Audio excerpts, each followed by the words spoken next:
The political scenario in the United States is on the boil as former President Donald Trump faces a 37-count indictment for mishandling classified documents. Trump's supporters and many Republicans are rallying behind him. They have also called out President Joe Biden for using legal cases to implicate Trump. When the news got out that Trump is indicted, Arizona Congressman Andy Biggs announced a huge warning. He tweeted that the situation has now reached a war zone. Comments like these by Republican lawmakers heightened fears among some of political violence. Some Republicans who have voiced their dissent over Trump's indictment also voted to overturn the 2020 election. According to University of Chicago's Project on Security and Threats, an estimated 12 million adults, making up around 4% of the population, believe that violence is justified if it can be used to return Trump to power. The federal indictment against the former president alleges that he stored information about the nation's nuclear secrets and even plans to retaliate against a foreign attack. The legally and politically explosive case stems from Trump's retention of classified documents after he left the White House in January of 2021. Hundreds of documents were recovered by the FBI in a raid on Trump's Mar-a-Lago home in Florida after he failed to comply with a subpoena to hand them over. A wave of Trump supporters have already started to rally their support for the leader. On June 11th, hundreds of pro-Trump supporters drove in a caravan from Miami to Palm Beach in their cars, which were adorned with the American flag, as they accused the Democrats of a political witch hunt.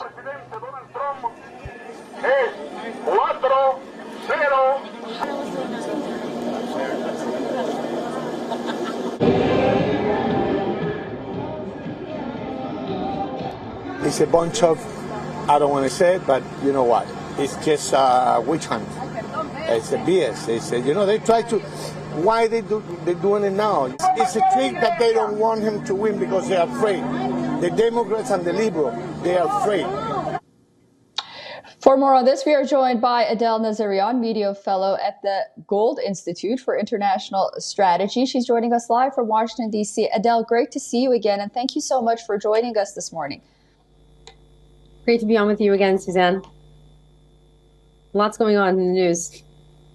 So the Wall Street Journal had an editorial piece on June 9th that said a destructive Trump indictment, and it argued that whether you love or hate Donald Trump, basically this is a fraught moment for American democracy because for the first time in U.S. history, the prosecutorial power of the federal government has been used against a former president. Do you see a discrepancy between how the prosecutorial power has treated other former officials and Donald Trump?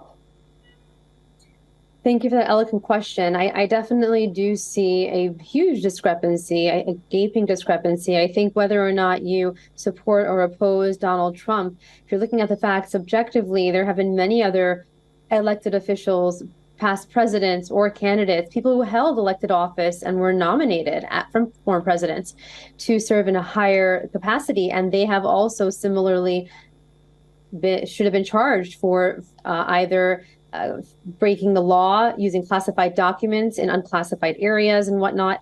And they were not held to the same standard. And I think that this is what, more than anything else, is causing such an eruption. And unfortunately, what I hope will not be what appears to be calls for violence in order to resolve the situation. Yeah, that's very true. Although we've seen this story play out before where this threat of so-called violence really gets overblown from one side to the other.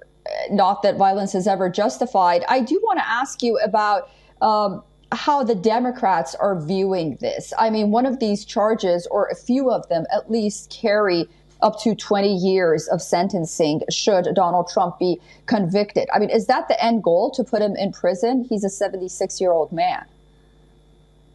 I do believe, based on what I'm seeing, that they are, first, I believe it started out with an attempt to silence him, which obviously wasn't going to occur.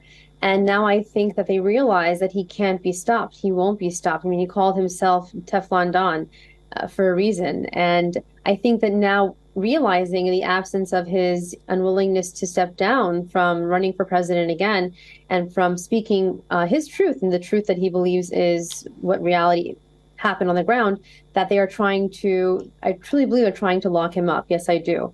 And I think that this is a dangerous precedent that they're setting, because what's going to happen with subsequent administrations, what's going to happen to the entire judicial and democratic system that this country has built itself upon. Mm-hmm. And I wonder if the founding fathers were around today, how would they be looking upon the way the country's being run?